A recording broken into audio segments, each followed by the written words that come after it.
What's happening, fragrance friends? Tommy with Studio Sense here. I'm glad that you decided to check out today's video. I've got quite a few recommendations for the type of fragrance that a lot of people really enjoy wearing on a day-to-day basis. It has become one of the most talked about subcategory of fresh fragrances for men, and that is the blue fragrance category. What can blue do for you? Quite a bit, as it turns out, and we're going to talk about 12 fragrances that every man must own at least 4 or 5 or 6 or 7 of these, and at the very least try all of them out, at least the ones that are available to you. And then you'll be one of the lucky few that can make an informed decision about which blue fragrance is best for you. So we've got that and more coming up, so don't go anywhere.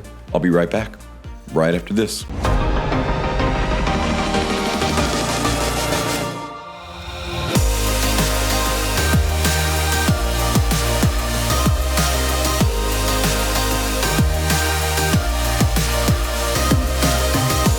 Welcome back, everyone. Today we're talking about one of my favorite subcategory of fragrances, that is the blue fragrance. Man, there's just something so perfect about blue fragrances. You don't have to like the color blue to like blue fragrances. Blue fragrances simply represent fragrances that are unique yet familiar enough to wear on a daily basis, that aren't genrefied by heavy spices or a season or a particular fragrance note like oud. Fragrances that you can wear every day, and literally the greatest amount of people will appreciate what you're wearing, will enjoy it. Of course, that pretty much sums up or defines loosely the blue fragrance subcategory or genre. One of the best examples of blue fragrances on the market today, it is in fact, I think still, you can fact check me on it, but I think it is still the #1 selling blue fragrance today on the market, is a Chanel fragrance. And you know what I'm gonna say next, most of you, Bleu de Chanel.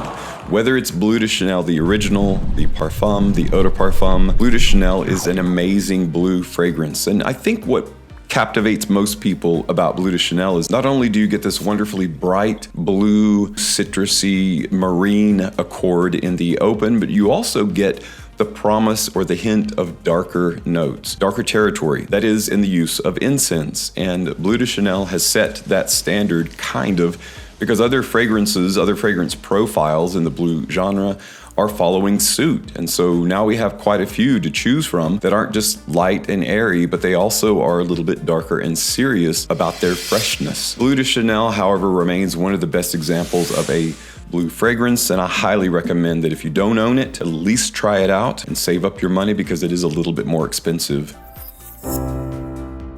Another fantastic example of a blue fragrance that I highly recommend that you own or at least try. It has gone up just a little bit in price due to its popularity. Came out in 2019, so it's about 5 years or so old. It is Y Live by Yves Saint Laurent. YSL Y line is very well known. It's widely appreciated. Some people have made it known that they feel like the Y line is just a generic shower gel kind of fragrance line. They turn their nose up at it, and that's okay, because there are plenty of noses that are turning towards it, because it's just a really good example of what a blue fragrance can do and how popularized the blue genre has become. Fresh bergamot, grapefruit, lemon, and pear is the open of Y Live, and from there it just gets better and better. It takes hold of your olfactive sense and just says, have fun, be fresh, be fruity. The heart is where it gets a little more serious with geranium, orange blossom absolute. The base is where the dusty, creamy, sweet, woody, tonka bean, and cocoa absolute come into play. Leaves you feeling fresh, unique, energized, like so many fragrances do, but this one does it great. Panache and performance, the 2 P's. Panache and performance. That is Y Live by Yves Saint Laurent. This next fresh blue fragrance is one that I figured you would want to hear about because it has fig in it. It is K Intense by Dolce & Gabbana. The original K is laundry fresh, a little bit of fig nectar, some juniper to keep it sharp, refreshing. Same thing with KEDP, except more, a little bit more refined. And of course the new Intense is just grabbing a hold of a new textile leather note, adding it to the mix with that and saffron, and it just takes it in a fresher, I think, direction. I really like this. I think a lot of people haven't experienced it yet because it is such a new fragrance, but I think it's a good example of refreshing your identity. K doesn't necessarily have the greatest track record. You know, the original did okay, the Pillar did okay, the EDP did a little bit better because it is better. And I think the Intense is, instead of continuing down that road, it turned left. I like what it's doing with that trifecta of fig, saffron, and leather. It's a bit of a unique blue fresh fragrance, and I think one that everyone should give a second look at if you've tried it and didn't think you'd like it. But if you're currently using K Intense, let everyone know in the comments why you like it. Another blue fragrance I can recommend that every man should at least try. Of course, I recommend owning all of these if you can, as your budget allows. Of course, not all of them right away. Just as time goes by, find out which ones are your favorite, collect those, try them out, purchase them. This next one is one that used to be my signature scent, as it was many and still is many people's. It's a great kind of introduction to the blue fragrance genre. It's been around since 2016. It's from the house of Versace. It is Versace Dylan Blue. Dylan Blue is one of those that when you first buy it, you wear it, you get compliments, you enjoy it, then you forget about it, put it on the shelf, and then later go back to it, maybe even a year or more later, 6 months, however long, and you grab it and you wear it again, you're like, man, I've forgotten just how nice this is. What Versace Dylan Blue does really well is it defines all of the components that are required and necessary to have a good quality blue fragrance. You've got marine notes, so there's a bit of an aquatic feel. You've got some fruity notes, bergamot, grapefruit, similar to K. There's fig leaf in here, so there's a light fig or slight botanical in the open to the mid combination of notes that brings to the foreground kind of a surfactant woodiness. There is a powerful component that pushes the fragrance forward, creates volume, and that is the ambroxan. 2016-ish or so, the early 2000s was kind of an introduction to ambroxan in men's fragrance as being more and more of a component that's being used. You've got tonka, saffron, musk, frankincense. Again, another component is that dark heart of frankincense. It adds kind of thoughtful prose to the blue fragrance genre. Another blue fragrance I can easily recommend that you own or at least try out. It's actually one of my favorite in the Polo line. It's Polo Blv Pour Homme. I choose the Parfum edition simply because it is kind of the penultimate, taking the freshness, the richness, the woodiness, the aquatic nature, marine nature of the blue genre, and just kind of infusing the best of with the earmarks of the specific scent profile of the Polo line. Similar to BDC, Bleu de Chanelman, Polo Blv Pour Homme proves that the blue genre or blue fragrances don't have to be t-shirt and blue jean fragrances always. They don't have to be always casual. They can be dressed up. They can be a bit elegant, a bit refined. When you're wearing it, you definitely feel it in the sensibility, something about the way the fragrance comes across. Polo Blv Pour Homme just proves that you can have an intelligent blue fragrance without the blue jeans, the casual, and the shower gel.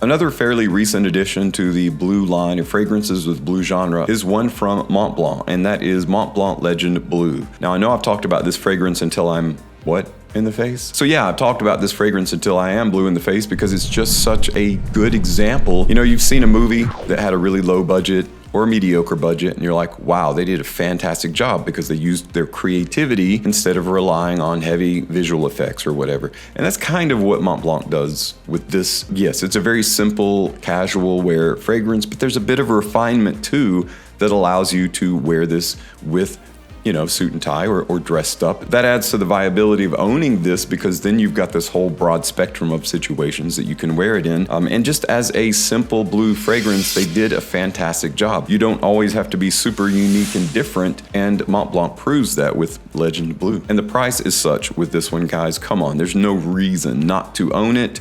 And similar to Versace Dylan Blue, this also makes a great kind of a starter or introduction into the blue family of fragrances. With the next blue fragrance I can recommend to at least try out if you don't outright own it is one that if you like the note of iris or you're curious about what iris can do to a fragrance, if that's the focal point. It's by Narciso Rodriguez in the For Him line, which a lot of them have been discontinued. This one is still being manufactured. It is For Him Bleu Noir Parfum. I won't go into the differences between this one and the others in the line other than stating simply it is very much an iris-centric fragrance, but on the cool blue side of iris. I think it's safe to say it's the fresh masculine side of the floral note of iris, and one that I think most men can appreciate. So I highly recommend trying out Bleu Noir Parfum.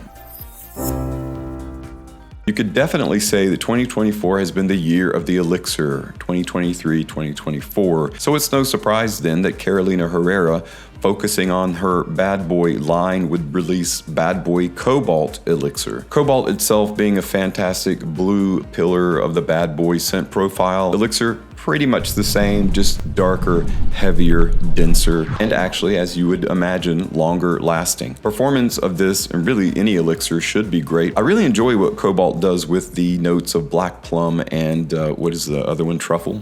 Black truffle and plum. Man, what a great combination. Kind of reminds me a little bit of what Hugo Boss did with Maninka fruit, what's going on with truffle in Cobalt. Cobalt has definitely gotten its share of accolades since it's been out, along with the elixir.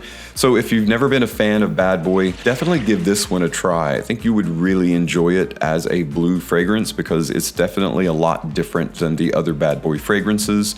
It's not as peppery, it's definitely a lot smoother, and of course you've got the cool blue, fresh, citrus, lightly aquatic built into the DNA. Another fantastic new release that I actually wasn't expecting to like it as much as I have and to wear it as much as I have this year is one by Paco Rabanne. It is Paco Rabanne's Invictus Parfum. Now, Invictus still remains the sweet, bubblegum, youthful-oriented kind of fragrance that you remember, but it has grown up a little bit. It's got big boy pants on now. It started to get a little bit more mature with the Invictus Victory. They went back to the drawing board and they're like, you know what, let's keep the chewing gum, but let's make it for a little bit more mature, and you can wear dress shoes as well as your chucks. And that's exactly what Invictus Parfum feels like. It feels like an amped up version of the Invictus Signature with a little bit of kind of refinement, a little bit of maturity added for good measure, and that's what I really enjoy about the fragrance. If I'm feeling a little bit playful, adventurous, like I want to do something different and new, I'll throw on some Invictus Parfum. It will get some attention as well. It's definitely a compliment pulling fragrance. People love the smell of Invictus Parfum on me, and they will you too. One of my absolute favorite blue gems that every time I get on the internet and I see that it's not been discontinued yet, it just makes my day, because it's been out for a little while anyway. It's by Salvatore Ferragamo in the Uomo line. It is Uomo Urban Feel. Urban Feel feels like a little bit of a version of Versace Dylan Blue, and I'm not saying that that's what they were trying to go for when they made this fragrance. If you were to take out some of the aquatic and the marine out of Dylan Blue, Urban Feel is kind of sort of where you're at. It's pretty much an ambroxan-based fragrance with some serious spices. There's a bit of cumin, sage, bergamot. There is a bit of sea salt there, but it doesn't come across as briny or marine-like. It just adds to the zestiness. There's also a good bit of labdanum resins, frankincense. Puts me in mind of Versace Dylan Blue, but it does its own thing, and I really enjoy where this goes, and the performance is spot on for what you need for just a casual wear blue fragrance. It's one you can wear on any day, any occasion, and people are going to enjoy it if they're around you. You can even wear this safely at the office, yes, even as it has ambroxan in it. It's just a very pleasant smelling blue fragrance, and the price is perfect. It's like below 40 bucks. Fantastic gem of a cheapie, and I highly recommend owning it, or at least trying it out before it gets gone, before it does get discontinued. Another blue fragrance that I feel like is a must own, or at the very least a must try, as there is time to try it because it's one too that I feel like is on the precipice of being discontinued, is one by Trussardi. It is Trussardi Riflesso Blue Vibe. Not only does it sport a kind of unique look, kind of a rubberized feel to the flagon, you've got this neon yellow or light green and blue.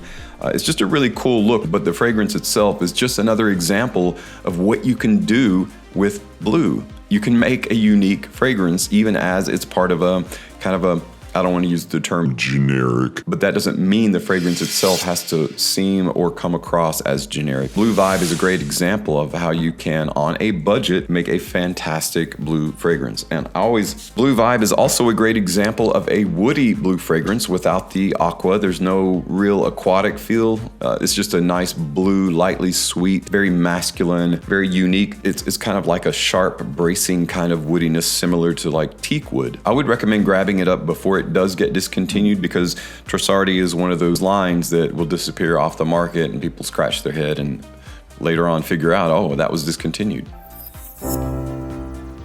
Speaking of discontinued, the next fragrance we're going to talk about has actually been discontinued, but I think it's unique enough to bring into your purview or your field of kind of attention to try out, because I think this is a really cool blue fragrance. It's from Bulgari. Not a ton of people talk about this one anymore, and again, I think it's an underutilized fragrance and underappreciated. It is Bulgari Bleu Pour Homme.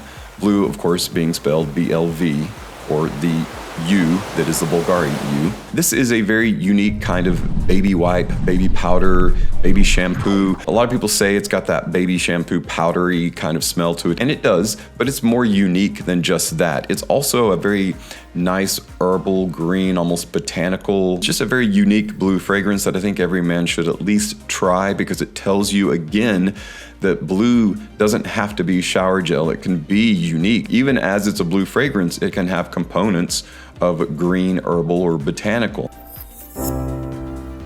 Well guys, that wraps up 12 blue fragrances that I think every man should own or at least try out, or own at least 4, 5, 6, 7 of them, however many that you can. Find your favorites out of the ones that we talked about today. Pick those, whatever your budget can allow. Because I think these cover pretty much every scenario, situation that you could encounter in life where you want to be unique, fresh, invigorated, and energized, and ready to go. It's hard for me to pick favorites because I love each and every one of these for their own purposes that we talked about today. But which of these out of all of them are your favorites? Which ones have you used? Let everyone know in the comments down below. Well guys, we're out of time, so I'm gonna let you go, but I do appreciate you stopping by and checking out today's video. I hope you enjoyed it as much as I enjoyed doing it. Please be safe out there. As always, thank you so much for your continued support on my channel. I'm Tommy with Studio Sense, and I'll see you tomorrow with another video review.